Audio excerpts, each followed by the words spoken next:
Hello प्यारे बच्चों, कैसे हैं आप लोग। आई होप बहुत अच्छे होंगे और क्लासेस को एंजॉय करे होंगे। हम लोग डेली बहुत ही शानदार प्रश्नों को देख रहे हैं और आज के प्रश्न भी आपके लगभग आपके पढ़े हुए हैं, तो आप लोग बहुत आसानी से इसका उत्तर दे सकते हैं। चलिए शुरुआत करते हैं आज के क्लास की। और आज आपका पहला प्रश्न है, निम्नलिखित कथनों में से कौन सा एक सही है। आपके सामने दिए हैं 4 कथन और आपको बताना इनमें से कौन सा है जो सत्य है। पहला है, जैव सुरक्षा पर कार्टाजेना उपसंधि के पक्षकारों की प्रथम बैठक वर्ष 2004 में फिलीपींस में आयोजित हुई। दूसरा कह रहा है, भारत जैव सुरक्षा उपसंधि जैव विविधता पर हस्ताक्षरकर्ताओं में हस्ताक्षरकर्ता नहीं है। तीसरा कह रहा है, जैव सुरक्षा उपसंधि आनुवांशिक रूपांतरित जीवों से संबंधित है। चौथा कह रहा है, संयुक्त राज्य अमेरिका जैव सुरक्षा उपसंधि जैव विविधता पर समझौता का सदस्य है। इसमें से कोई एक पॉइंट सही है और आपको वही बताना है और ये अपने आप में बहुत इम्पॉर्टेंट है। आप सभी को इसका उत्तर पता होना चाहिए कि जैव विविधता से संबंधित है आपका कार्टाजेना उपसंधि। आप लोगों ने इसको पढ़ा है। आपका ऑप्शन नंबर 3 सही है। जैव सुरक्षा उपसंधि आनुवांशिक रूपांतरित जीवों से संबद्ध है। ऑप्शन नंबर आपका 3 बिल्कुल सही है। अगला क्वेश्चन देखिए, बहुत ही आसान है और आप सभी को इसका उत्तर पता है। भारत में सबसे पहले जैव मंडल आरक्षित क्षेत्र कहाँ स्थापित हुआ था। भारत का सबसे पहला जैव मंडलित आरक्षित क्षेत्र कौन सा है, आपको ये बताना है। पहला कह रहा है ग्रेट निकोबार, दूसरा कह रहा है मन्नार की खाड़ी, तीसरा कह रहा है नंदा देवी और चौथा कह रहा है नीलगिरी। फटाफट उत्तर देंगे बच्चा लोग। आपका भारत में सबसे पहला जैव मंडल आरक्षित क्षेत्र कहाँ स्थापित हुआ था। तो आप सभी को मैंने क्लास में बताया था कि आपका सबसे पहला जो जैव मंडल आरक्षित क्षेत्र था वो था आपका नीलगिरी। नीलगिरी था जो 3 राज्यों में फैला हुआ है। नीलगिरी कर्नाटक, केरल और आपका जो है तमिलनाडु, इन 3 राज्यों में फैला है। सबसे ज़्यादा इसका विस्तार तमिलनाडु में है, इसलिए नीलगिरी पर पाए जाने वाले ताहर को तमिलनाडु अपने यहाँ राजकीय पशु भी घोषित करता है। तो आपका ये पहला जैव मंडल आरक्षित क्षेत्र है।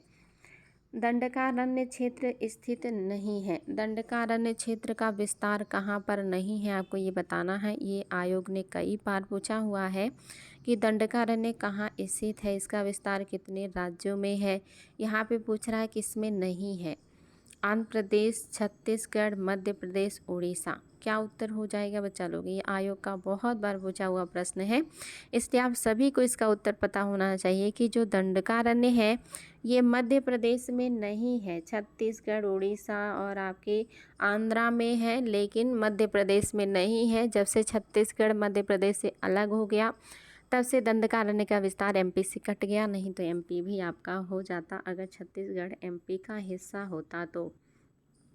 अगला क्वेश्चन देखिए, मुंडला जैव मंडल आरक्षित क्षेत्र जो यूनेस्को के मानव तथा जैव मंडल तंत्र में सम्मिलित किया गया है कहाँ स्थित है। पहला कह रहा रूस, दूसरा कह रहा भारत, तीसरा कह रहा श्रीलंका और चौथा कह रहा बांग्लादेश। बताएंगे बच्चा लोग। मुंडाला जीव मंडल आरक्षित क्षेत्र जो यूनेस्को के मानव तथा जीव मंडल तंत्र में सम्मिलित किया गया है वो कहाँ पे स्थित है, आपको देश का नाम बताना है। फटाफट उत्तर दीजिएगा, बहुत इम्पॉर्टेंट है और आप सभी को इसका उत्तर पता होगा।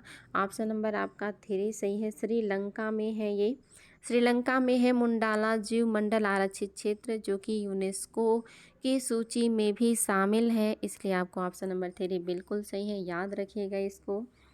अगला देखिए, टुमारोज बायोडाइवर्सिटी पुस्तक के लेखक कौन है। ये भी देखिए आयोग का पूछा हुआ क्वेश्चन है। सारे प्रश्न आपके आयोग के पूछे हुए हैं, आईएएस, पीसीएस और अन्य एग्ज़ाम में भी आए हैं। टुमारोज बायोडाइवर्सिटी पुस्तक के लेखक कौन है। डॉक्टर MS स्वामीनाथन या डॉक्टर अनिल अग्रवाल या डॉक्टर वंदना शिवा या डॉक्टर GC पांडे। बताएंगे कि कौन सा है जो कि आपका सही उत्तर हो जाएगा। टुमारोज बायोडाइवर्सिटी पुस्तक के लेखक वंदना शर्मा है। ऑप्शन नंबर आपका 3 बिल्कुल सही हो जाएगा, वंदना शर्मा। अगला प्रश्न देखिए, निम्नलिखित में से कौन सा वर्ल्ड हेरिटेज साइट है? इसमें से कौन सा है जो यूनेस्को की सूची में शामिल है, विश्व विरासत स्थल है? पहला कह रहा है नंदा देवी बायोस्फीयर रिजर्व, दूसरा कह रहा है राजाजी राष्ट्रीय उद्यान, तीसरा कह रहा है कार्बेट पार्क और चौथा कह रहा है कोई नहीं। बताएंगे बच्चा लोग कौन है जो आपका वर्ल्ड हेरिटेज साइट है, यानी कि विश्व विरासत स्थल है? मैंने आपको बताया था 18 बायोस्फीयर रिजर्व में से 10 बायोस्फीयर रिजर्व आपके यूनेस्को की सूची में शामिल हैं, तो इसमें से आपका नंदा देवी बायोस्फीयर रिजर्व भी है जो यूनेस्को की सूची में शामिल है। ऑप्शन नंबर आपका फर्स्ट बिल्कुल सही है। सर्वाधिक जैव विविधता कहाँ पाई जाती है? ये भी क्वेश्चन आपका सॉल्व किया हुआ है। सभी बच्चों को मेरे पता है कि भारत में सबसे ज़्यादा जैव विविधता पश्चिमी घाट में पाई जाती है और पश्चिमी घाट में सबसे ज़्यादा जैव विविधता साइलेंट वैली यानी कि मूक घाटी में पाई जाती है। तो आपका ऑप्शन नंबर कौन सा सही हो जाएगा? अब तो बेझिझक बता सकते हैं कि आपका शांत घाटी होगा, मूक घाटी होगा, जिसको मूक घाटी यानी कि गूंगी घाटी या शांत घाटी या साइलेंट वैली कहते हैं। भारत में पश्चिमी घाट में सबसे ज़्यादा यहीं पे जैव विविधता पाई जाती है। इसको भी आयोग ने कई बार पुटअप किया हुआ है। अगला क्वेश्चन देखिए, जीवाश्म नेशनल पार्क अवस्थित है। जीवाश्म नेशनल पार्क कहाँ स्थित है? केरल में है, कर्नाटक में है, मध्य प्रदेश में है या छत्तीसगढ़ में है? कहाँ पर है आपका जीवाश्म नेशनल पार्क? आई थिंक ये भी आपने कहीं ना कहीं पढ़ा होगा, बिकॉज इसको आयोग ने पूछा हुआ है। तो याद रखेंगे कि आपके यहाँ जीवाश्म नेशनल पार्क जो है ये आपके मध्य प्रदेश यानी कि एमपी में पाया जाता है। ऑप्शन नंबर आपका जो 3 है ये आपका बिल्कुल सही है।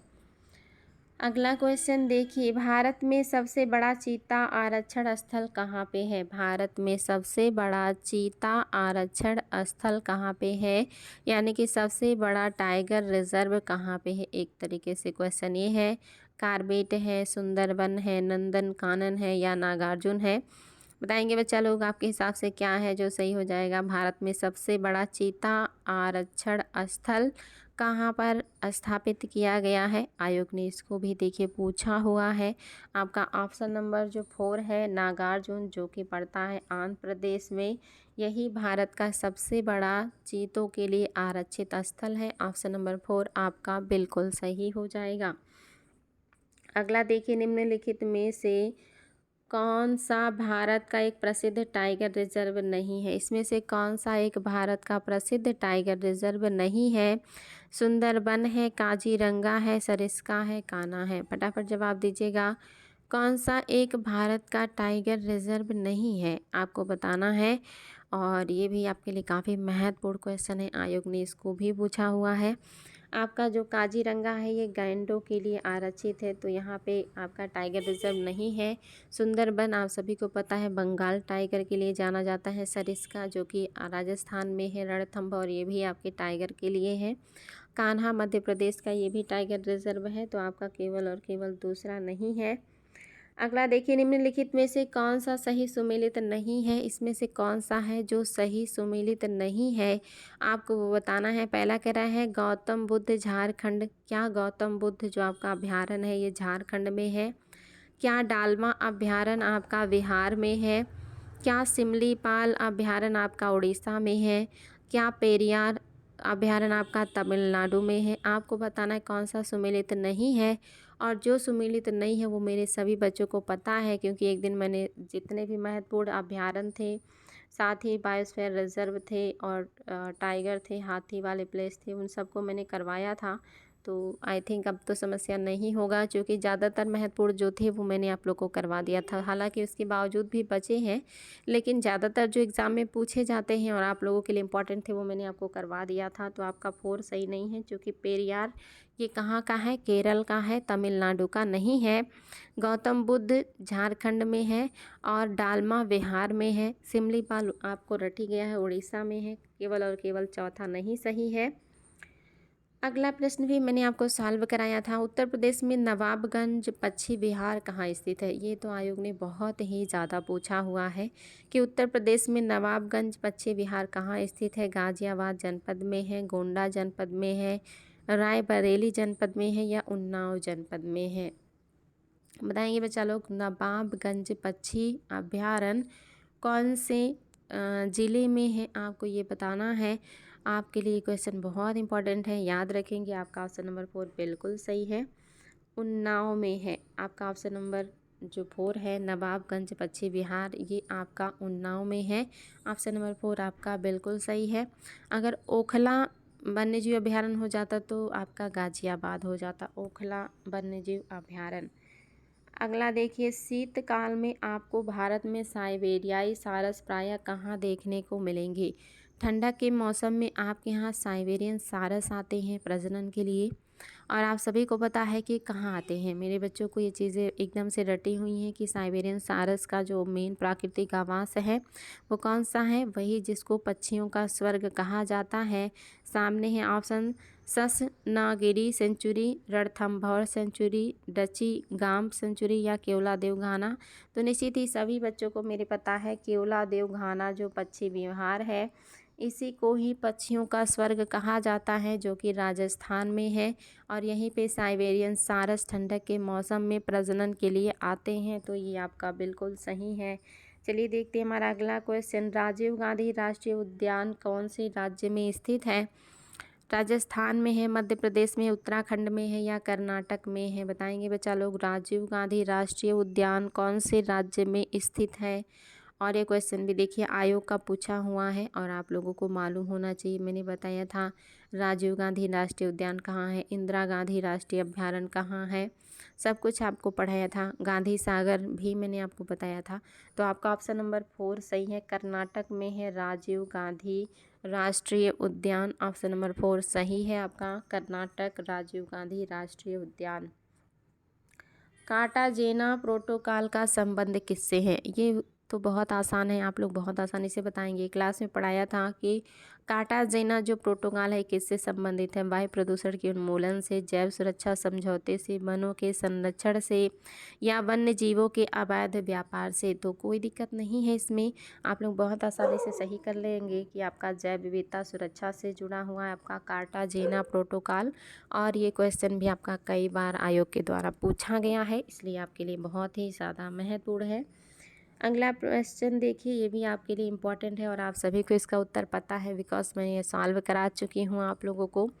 नोकरेक जीवमंडल क्षेत्र निम्न में से किस राज्य में अवस्थित है? नोकरेक जीवमंडल क्षेत्र कौन से राज्य में अवस्थित है? पश्चिम बंगाल में है, सिक्किम में है, मेघालय में है या उड़ीसा में है? तो अब तो मेरे सभी बच्चे सॉल्व कर लेंगे, क्योंकि आप लोगों के टेस्ट के दिन मैंने सुबह ये सारी चीज़ें सॉल्व कराई थी। आप लोग उसको एक बार देख लीजिएगा, बहुत ज़्यादा इंपॉर्टेंट क्लास है आपका, वहाँ से एग्ज़ाम में क्वेश्चन बनते ही बनते हैं। तो आपका ऑप्शन नंबर 3 बिल्कुल सही है, मेघालय में है आपका नोकरेक जीवमंडल आरक्षित क्षेत्र। ऑप्शन नंबर आपका 3 बिल्कुल सही है। किस देश में जंगलों में लगी आग से छाई धुंध के कारण आपातकाल लगाना पड़ा था? आपको बताना है कि किस देश में जंगलों में छाई आग के कारण, बताएंगे मैं। चलो क्या है जो सही हो जाएगा? तो आप सभी को इसका उत्तर पता होना चाहिए। बर्मा है, इंडोनेशिया है, थाईलैंड है या मलेशिया है? तो ये आपके करंट में आया हुआ क्वेश्चन था एनवायरनमेंट में। फ़िलहाल ये अभी पुराना हो चुका है, लेकिन इसको याद रखिएगा। आपका जो ऑप्शन नंबर 4 है ये है आपका मलेशिया। मलेशिया में ही आपका लगाया गया था आपातकाल, जंगल में आग लगने की वजह से, छाई धुंध की वजह से। और ये जंगल की आग देखिए अक्सर लगती रहती है, कभी ब्राज़ील के जंगलों में, कभी ऑस्ट्रेलिया के जंगलों में, कभी कहीं ना कहीं इंडोनेशिया के जंगलों में भी लग जाती है, भारत में भी आग लग जाते हैं। तो इस पर नज़र बनाए रखना है। इस तरह की घटनाएं अगर बड़े पैमाने पे होती हैं तो आयोग उनसे क्वेश्चन पूछता है, क्योंकि इससे इन्वायरमेंट को, वनस्पतियों को, जीव जंतुओं को बहुत ज़्यादा नुकसान होता है, इसलिए इन्वायरमेंट का वो प्रश्न ज़रूर बन जाता है। अगला देखिए, निम्नलिखित में से कौन सा सही सुमेलित नहीं है? क्या नीलगिरी को 1986 में बायोस्फीयर रिजर्व का दर्जा दिया गया था? क्या नंदा देवी को 1988 में बायोस्फीयर रिजर्व का दर्जा दिया गया था? क्या कंचनजंगा को 2000 में बायोस्फीयर रिजर्व का दर्जा दिया गया था? क्या अचानक मार या अचनकमार अमरकंटक को 2004 में बायोस्फीयर का दर्जा दिया गया था? इसमें से कोई एक है जो सही सुमेलित नहीं है। एक तरफ आपके बायोस्फीयर रिजर्व, दूसरी तरफ है ईयर जिस साल इनको बायोस्फीयर रिजर्व को मतलब यूनेस्को की सूची में शामिल किया गया है। तो कौन सा है जो सही सुमेलित नहीं है? तो याद रखेंगे आपका जो सही नहीं है वो है 5 मतलब चौथा, जो कि ये 2005 है। 2005 में अचनकमार को विश्व धरोहर सूची में शामिल किया गया है। पहला बिल्कुल सही है, नीलगिरी को 1986 में शामिल किया गया और इंडिया का पहला है ये। दूसरा भी सही है, नंदा देवी को 1988 में शामिल किया गया। कंचनजंगा को 2000 में शामिल किया गया है और अचनकमार को 2005 में विश्व धरोहर सूची में शामिल किया गया था। अगला देखिए बच्चा लोग, किस प्रकार के जैव विविधता का उपयोग प्रजनन कार्यों में किया जाता है? किस प्रकार के जैव विविधता का प्रयोग प्रजनन कार्यों में किया जाता है? आपके सामने है ऑप्शन। पहला ऑप्शन है आनुवांशिक विविधता, दूसरा है वातावरणीय विविधता, तीसरा है आनुवांशिक एवं वातावरणीय दोनों विविधता और आपका चौथा है इनमें से कोई नहीं। आपके सामने देखिए ऑप्शन है और आपको जवाब देना है कि किस प्रकार की जैव विविधता का उपयोग प्रजनन कार्यों में किया जाता है। तो याद रखेंगे आपका ऑप्शन नंबर जो फर्स्ट है आनुवांशिक विविधता, इसी का उपयोग प्रजनन कार्यों में किया जाता है। आनुवांशिक विविधता का उपयोग प्रजनन कार्यों में किया जाता है, इसलिए आपका ऑप्शन नंबर फर्स्ट बिल्कुल सही है। अगला प्रश्न देखिए बच्चा लोग, भूतल पर सर्वाधिक किस कुल के सदस्य पाए जाते हैं? ये क्वेश्चन भी मेरे सभी बच्चों को रटा होगा, क्योंकि आयोग ने इसको बहुत बार पूछा हुआ है कि धरती पे सबसे ज़्यादा कौन से संघ के जीव पाए जाते हैं। एनेलिडा हैं, आर्थ्रोपोडा हैं, स्तनधारी हैं या कार्डेट हैं? फटाफट जवाब दीजिएगा। बहुत आसान लेकिन बहुत ही ज़्यादा इम्पॉर्टेंट प्रश्न है ये कि धरती पर सबसे ज़्यादा पाए जाने वाले संघ कौन से हैं। तो निश्चित इसमें बच्चों को कोई समस्या नहीं है। आपका जो ऑप्शन नंबर 2 है आर्थ्रोपोडा, जिसमें कीट वगैरह आते हैं, ये आपका धरती का सबसे बड़ा जीवों का संघ है, इसलिए आपका ऑप्शन नंबर 2 बिल्कुल सही हो गया है। उम्मीद है बच्चा लोग क्वेश्चन अच्छे लगे होंगे, पुराना रिवीजन हुआ होगा, कुछ 2-4 पॉइंट नए भी मिले होंगे, आप लोगों को थोड़ा कॉन्फिडेंस इन्वायरमेंट पे आ रहा होगा। हम लोग ऐसे ही प्रश्नों को सॉल्व करते रहेंगे, जितने आयोग ने पूछे हैं और आगे पूछने की संभावनाएं हैं वो सारे हम लोग सॉल्व करेंगे। तो आज के लिए इतना ही। Thank you so much.